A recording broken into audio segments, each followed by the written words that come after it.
Hey guys, welcome back to the channel.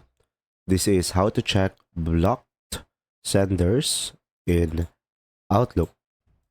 So guys, if you ever need to check all of your blocked senders, what you will need to do is of course go to your Outlook.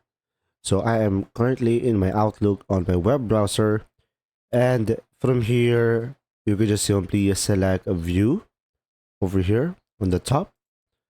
And now here on the view, you should be able to see view settings over here. So you could just simply go ahead and select this one. Now over here, you should be able to see a junk email. So go ahead and select this one. So make sure it is on the mail tab as well. And now here, as you can see, if we scroll down, we should be able to see here block senders and domain.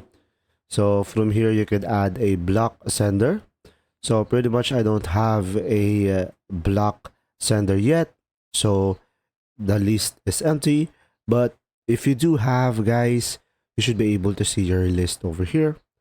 And you should be able to check your block senders. And you could also provide the safe and safe mailing list as well. I hope this video helped you out. Thanks for watching.